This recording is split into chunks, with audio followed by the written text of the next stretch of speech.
ไปทุกคนเดี๋ยวน้องร้านจะพาไปงอกอีกเนาะอันนี้กับหัวกุ้ยอย่างเนี้ยไปใหญ่ทุกคนเดี๋ยวนี้ใหญ่ก่อน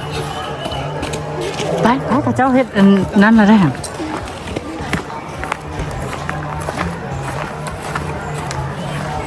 เติมเป้งเฮ็ดขนาดเนาะเอ้ยย่านไปโหลักเสืองเพิ่นเฮ็ดหยังหั่นเราคาชิเฮอีกไปแลเขาเจ้าดึงทรายหยังหั่นน่ะไปดึงน้ำเพิ่นแล้วไปเลย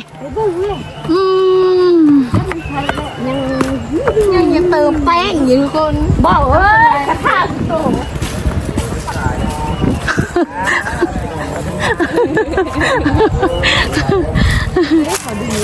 ไปนะเจ้าย่างนี่นะย่างนะยุดใช่ไหมเดี๋ยวนี้ย่างล่ะโบนะ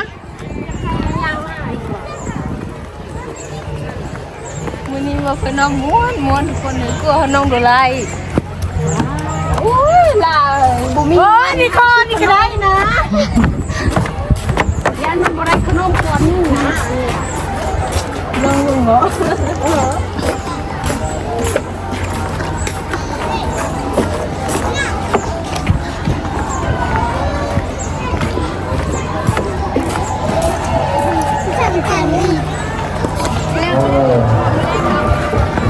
ครับผมใจเย็นๆใจเย็น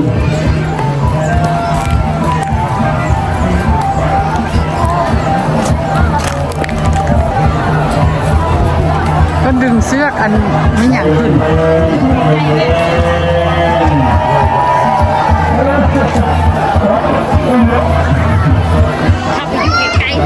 ได้แล้วนะบุก้า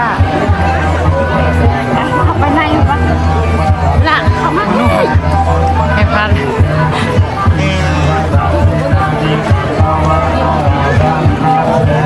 อันนี้เนี่ยยับเข้ามาพาอยู่ในนี่เนี่ย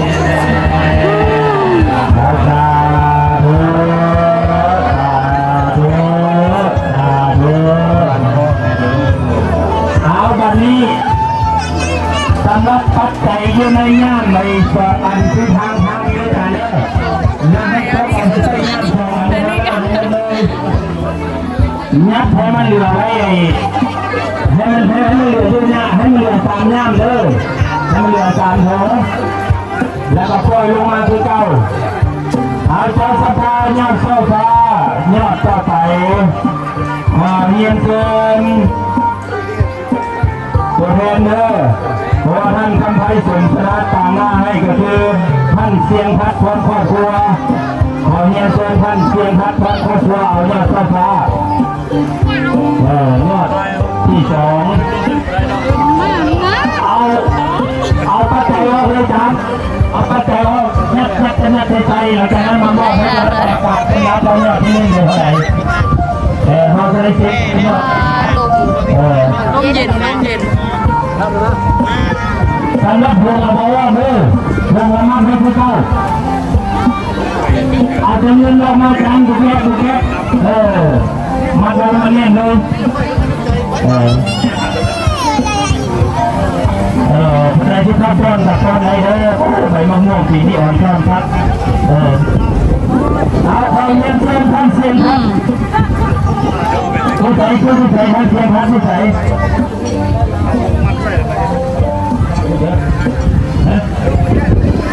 ใครนะจะร้องด้วย3 บาทท่านเสียงพัดเล่นท่านเสียงพัด2ท่านเสียงพัด3อาภาพเล่นมาบอกจะมาชื่อใครบอกเลยมาจะไปลอกไปอีกมาบ่ไปมาจะบอกจะให้สัญญาณในนี้ยังมากันเลยจะมาผู้เดียวนี่ตัวก่อนนี้เอาไปเลยใช่แล้วเอาผู้เดียวเอาเลิกก่อนเอาเนี่ยกำลังไปเลยเอาไปใช้รูปพิษเลยมีแต่ผู้สาวทั้งหมดเนาะหั่งพอจื้อเดียวเป็นพี่น้องเดียวยังผู้เจอบัดมาพี่เราเป็นพี่น้องเดียวบ้านจะคายปลาแล้วพี่น้องไม่พี่น้องไปเนี่ยกำลังไปเลยเอาปอนขนาดปอน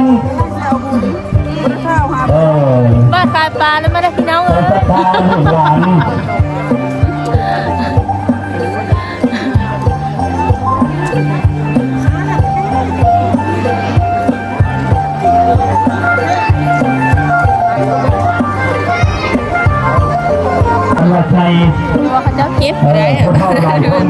ไม่ได้ปลาเงินนะเฮ็ดอะไรเจ้าป้อนสิทงบ่ล่ะเข้าใจละเกียมนี่เงินน้อยหันไป2,000ไป2,000มีลูกมีบ่มีเดี๋ยวลูกจะใส่พระเจ้าได้เด้เป็นยังไงมา เขาเอิ้นว่าหยัง ยอดโชฟ้าย อดโซฟาล่ะใบ2,000เบิด เงินขายน้ำปั่นพี่น้องเอ้ย อะไรใบนี้ก็จะ10,000ใบ2,000ใบอันนั้น เนาะเงินเจ็ดถุงรอบสุดท้ายเลย เบิ่งนี่หาเบิ่งเงินใบ การ 2,000 ไม่ใส่เทียบกันมาด้วย คือแบบอยากสิเดิม เอาไปให้ ตั้งเล็ก ก่อน เอง จะ คน ตามไป ก็ ซะ เคยมา เองไหน เฮ็ดไปเลย แล้วก็เก็บสร้อยเดียวพร้อมเด้อเก็บที่ถุงพร้อมโอ้ยอ่อนตอนนี้เงินใส่มันล้นเนาะนี่เป็นเงินใบที่ใบเจ้าใบหน้าเอาได้ด้วยกันแล้ว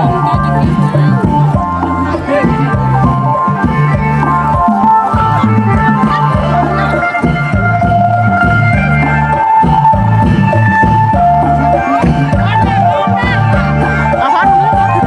อ๋อหนูเห็น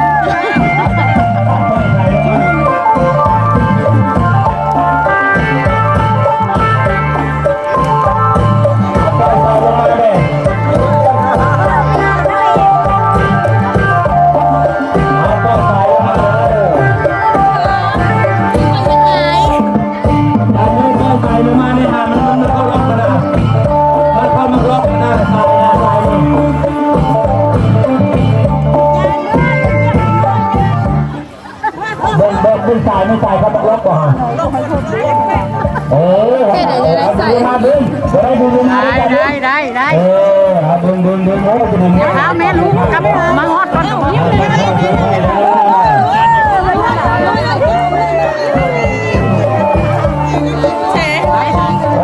ใช่ มาเข้ามาน้ำจะเปลี่ยนไปเลยยิ้มขึ้นมาไปเลยเข้าเลยเอาให้มันเร็วก่อนเวลาตอนนี้ผู้สาวตับเค้กเท่ากับกำลังจะใส่ตอนนี้เนี่ยผู้สาวยังนี่อเมริกาจุงเค้ก เอาโอ้โมรณาสาธุการนั้นมีน้องเอากำบุญให้มันดีๆกำลังตรงนี้มาในนี้จ้า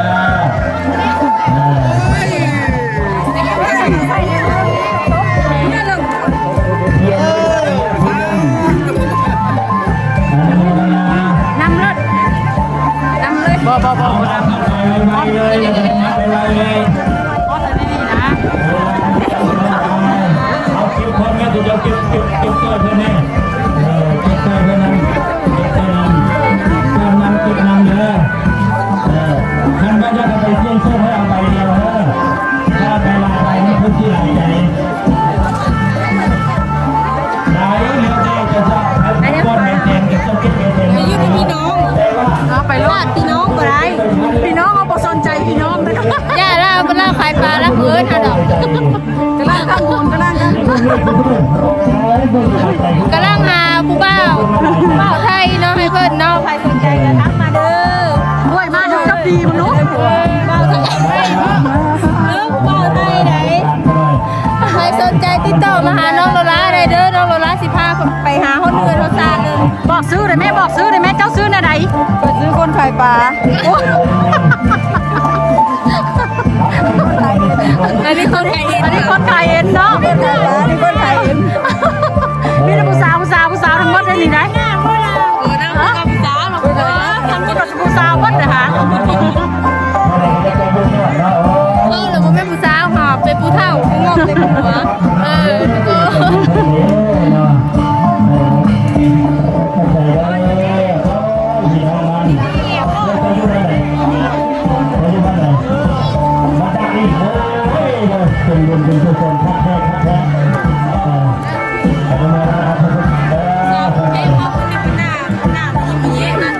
็ เป็นจักเป็นอะไรแล้ว จักเป็นอะไรแล้วตอนนี้ อ้าวเบิ่งคอเลยเหรอว่าพี่ตัวเชียงตัวเองกับผมเป็นจับกล้องตัวไม่เห็นหน้าเห็นตา เห็นฉันเห็นเป็นน้าจักสิได้จักหน้า เห็นน้องเห็นหน้าคนนี้หน้า แล้วจ้ะ แล้ว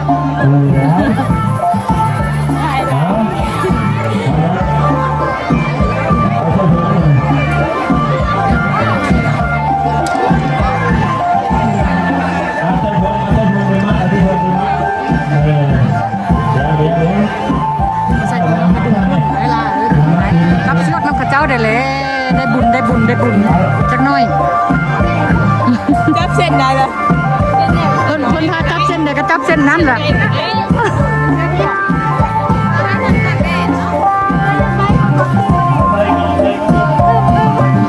งว่า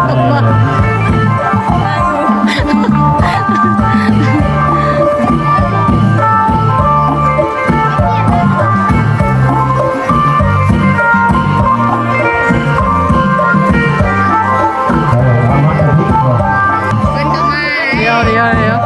หน้าเบิดนายมาล้างโคนคำโคนแคนมาก็เลย เขตเมืองยมราช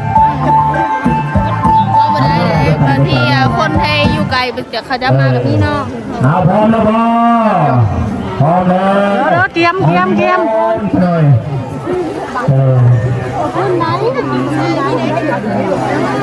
ถ่ายนี่ได้จะไปเดี๋ยวนี้ได้ถ่ายนี่ได้ เอาดูค่อยๆเด้อ เขาดึงเช่นนั้น เพื่อนพลาดเลย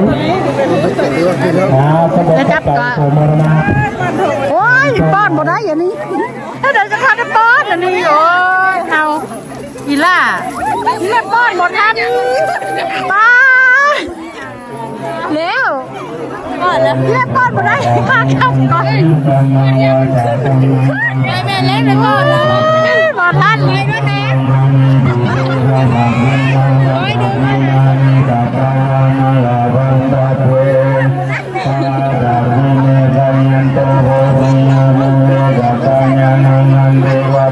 ทันหรอกไปทันอีกทันนึกว่าต้องเคย เดี๋ยวเพิ่นกระเจ้าขึ้นไปนะทุกคน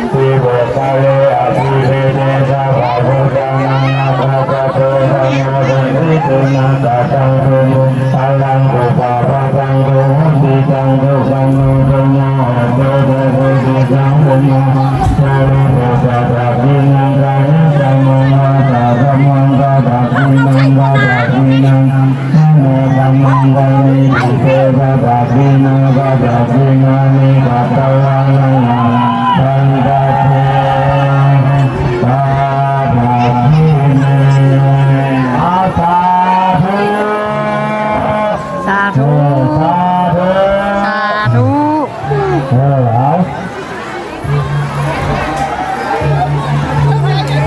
ว่าจะไหนใส่พลาดวะฮะใส่พลาด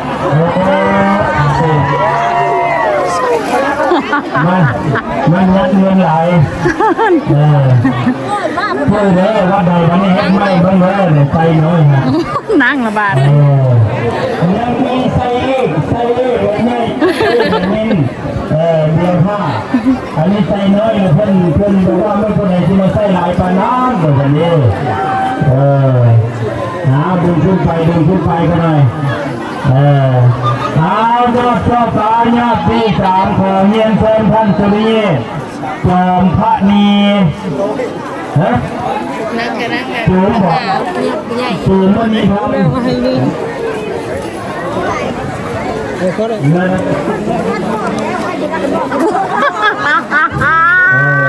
คนนั้นป้อนเอาไว้กระดักกระโดด สูงมันทำเลยกันหน่อยประธานบริษัทตัวนี้สูงมันทำก็สร้างขอเฮียนเชิญท่านทางคณะเนาะ เพิ่นจะเฮ็ด7เทื่อทุกคนหั่นเดซันเขาเจ้าเฮ็ดหยังนะ เอาขอรถขอเต่าสูงมรณะตาดุการทำคุณอายุมั่นขวัญเดินโชคใจได้ดีมีสุขภาพแข็งแรงทุกคนหน้ากันหน่อยเนี่ยชอบร้อยนอด ไปเลยล่ะไปลงก่อนไป ทิศตะเวนออกเด้อทิศตะเวนตกเด้อทิศตะเวนตกห้องฮอดเอก คือเข้าทางนี้ล่ะ เออล่ะ เ ว่าทำพี่นะ อนุโมทนาสาธุสาธุ แล้วก็ได้เบิดเลย บ่จานต้องพื้นจานฟังนี้เอาผมบอกแดดอยู่แล้วลืม มาละซ้ายขวา ไป อนุโมทนาสาธุ16 นาทียอดนี่ขึ้นไป10 นาทียอดทำอิฐ15ได้เปล่าเจ้าไปเชนไปเล่น เริ่มไหว้ไปเบิ่งเจ้าพาเฮ็ดอะไร ยอดที่3ครอบครัวของท่านสุริเยภูมิมีธรรมบริษัทสุริเยภูมิธรรมเด้อพร้อมทั้งคณะลูกหลานอนุโมทนาสาธุการเด้อขอให้เป็นบุญเป็นกุศลเอาจัดเป็นแถวย่างเข้ามาคือเก้าเท่าไหร่อนุโมทนาสาธุการเด้อขอให้ทุกบุญเป็นกุศลอันนี้เริ่มใหญ่ขึ้นเรื่อยๆเริ่มใหญ่แล้วใส่ดีเริ่มใหญ่แล้วเริ่มใหญ่แล้วทีนี้เอาให้มันติ่มเลยก็ได้เด้อจับให้มันติ่มนี่เลยเอากระเบื้องกระเตยก็ได้ดูข้างเพิ่มนี่ เห็นอะไร ป้อนตามเพิ่นป้อนเลี้ยงมาเหรอวะ สาธุสาธุ เพิ่นป้อนบ่หรือว่าแนวไหน แตกเงินนะ คือว่า แตกเงินแตกเงินได้บ่แม่นได้ป้อนเลยนะ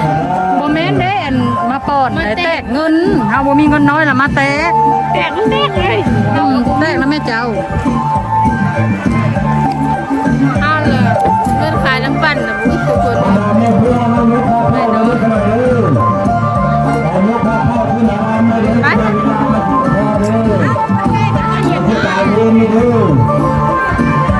ไปเจ้าแตกความ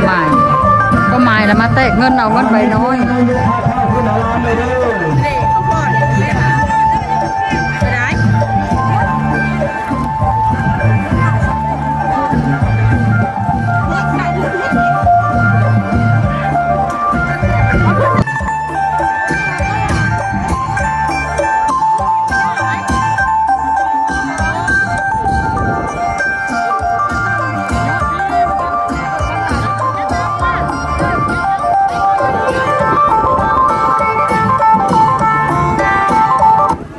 เอาเงินที่เริ่มลงมาหันเงินได้เขียนไว้แล้วให้คณะกรรมการไปนับแล้วก็ให้ก็จะเปลี่ยนเวียนไปเวียนอาจจะนี่เงินน้อยขึ้นทางเพิ่งหลายแล้วท่านแต่ลงมาจะต้องได้นับไปเด้อนับเป็นทีละยอดเด้อลงมายอดที่3ลงมาแล้วขนมเตรียมต้นเด้อย่ามมาเป็นหลายคนเพื่อได้หัวใจพ่อได้ผู้ใดได้ป้อนยอดเอกเด้อ ก่อนให้กบเลย ผู้ใดได้ป้อนยอดเอกเตรียมเด้อ น้อยแล้ว อะไรนี่มันจะเริ่มบางลงขึ้นเนาะ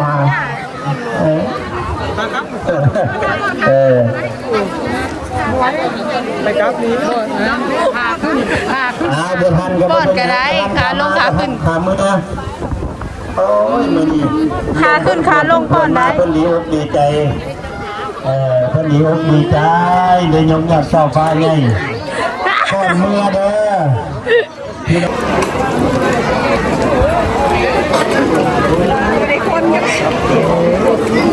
ไหวไปครับ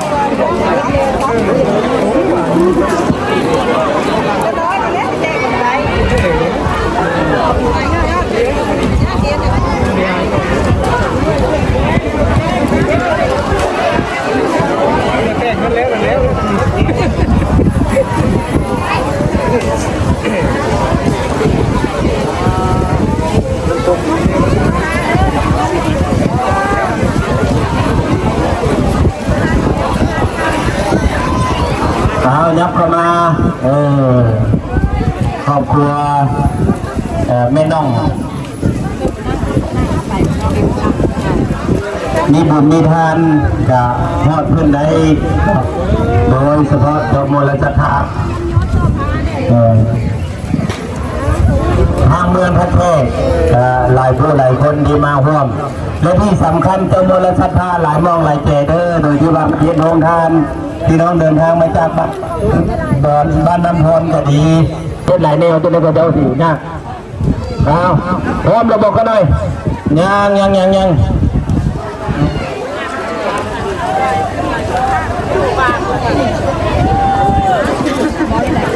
เ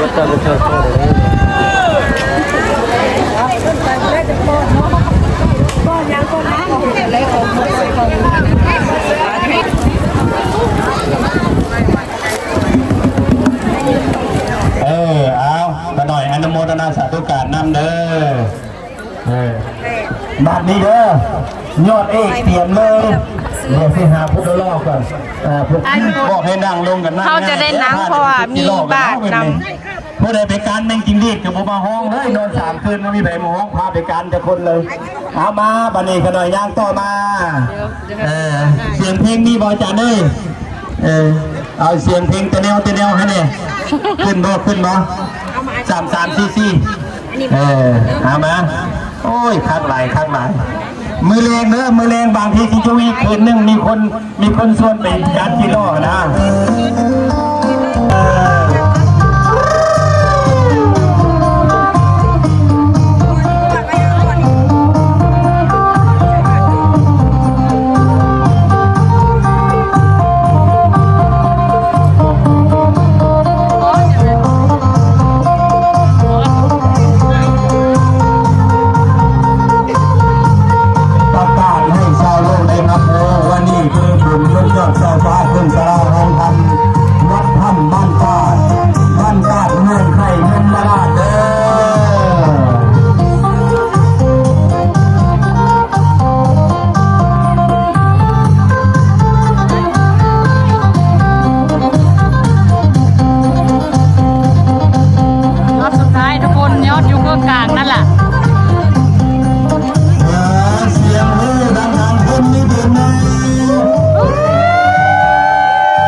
ตุ๊ดน้ำแม่เอากัน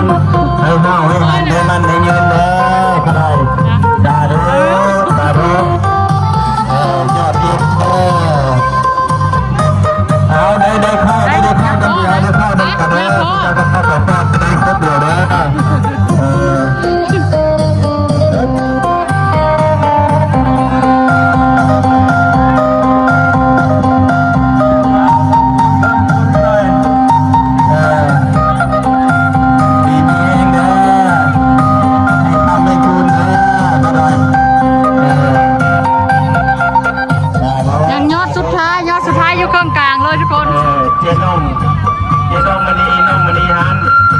เดียวตัวนั้นล่ะ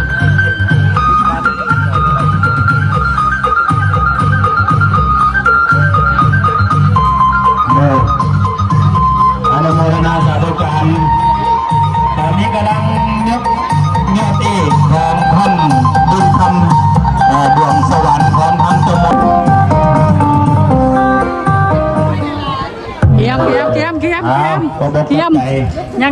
ท้ายเด้อ ผู้ใดบ่ได้ป้อนเสียใจเด้อ เฮาสิได้ปิดกล้องทุกคนเอายันป้อนบ่ทัน ยอดเอกเด้อก็ได้เด้อย อดเอกเด้อทุกคน ให้คำให้คนได้มันได้ยืนเด้อสบายให้มีโชคมีลาภให้สุขภาพแข็งแรงทุกท่านพร้อมกันในเวลาบุญต่อไป เดี๋ยวเฮาจะปิดกล้องก่อนทุกคนอีเมสิปิดกล้องก่อนยันบ่ทันยอดสุดท้ายยอดเอก พร้อมใจทั้งที่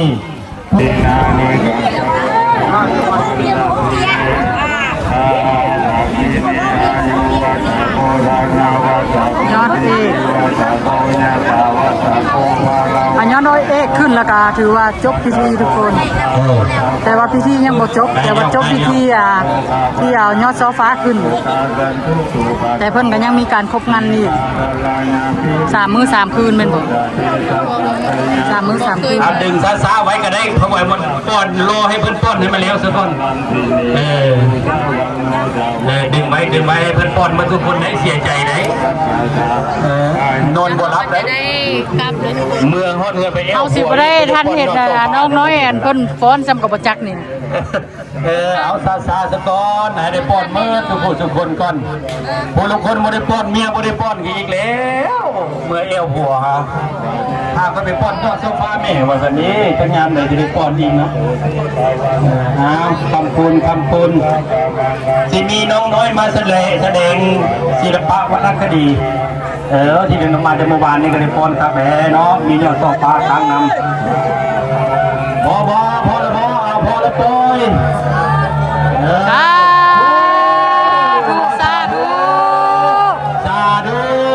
าธุ คำคุณเด้อกันหน่อย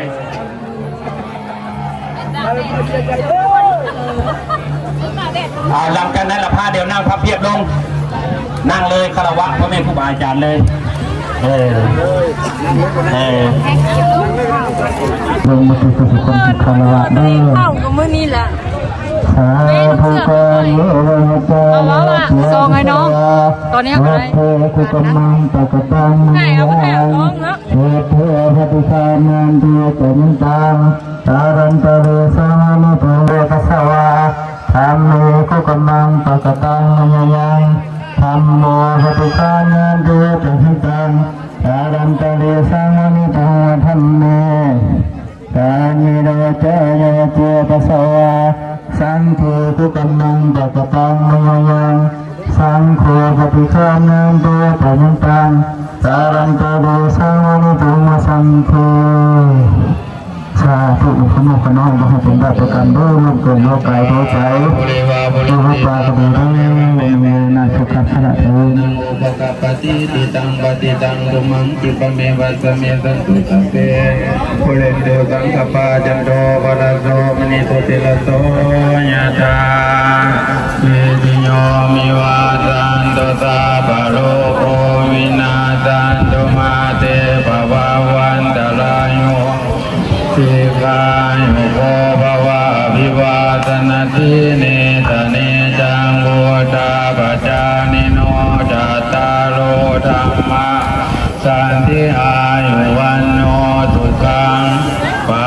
ลังยันนำเด้ออาตาสิเมอาตาสิเมญาสิวิตาตะกะจะเมเวตานันตะกีนังตะกะเวกะตะมันนาหิรุนังวาตะ นกบาลีอ่ะบ่ได้เตรียมมาเฮาบ่ฮู้หลายคนก็บ่มีหนังยำญาติ ดินนาดังกัมมิโตปฏิติตาเดตาระนังอิตายัสสะนะโตอุปกัปปติโสนะดิธโมจายังนิสติโตเว ชาวบ้านเพิ่นเว้าว่าไม้นันดาอยู่ตั้งแต่ดุนแล้วว่าบ่เห็นดอกเห็นเปื่อยพี่สั่งว่าซั่นเพิ่นเล่าขึ้นมาลาผู้บางคนเพิ่นก็ว่าเป็นตะเคียนทองว่าซั่น ต้นตะเคียนทอง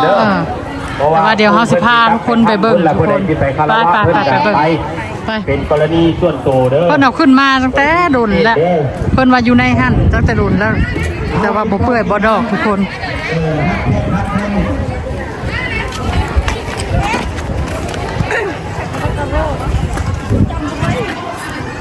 คุณเข้ากินน้ำครับเชิญครับคุณทำคุณเจการนำการเมืองพาไปทำที่เด้อ เงินเฮาหมด ยังพอไม่เข็น เจ้าเอิ้นไม่แคนเนาะ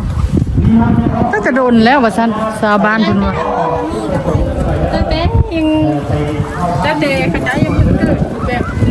ทำใหญ่ขนาด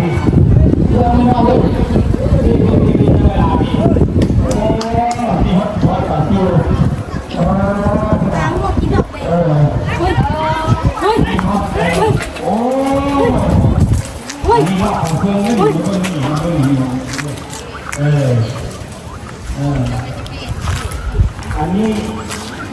มันต้องดีนะ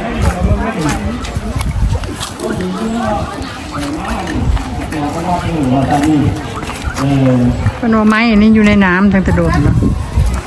บ้าไอตัว ไม้แค่นว่ะ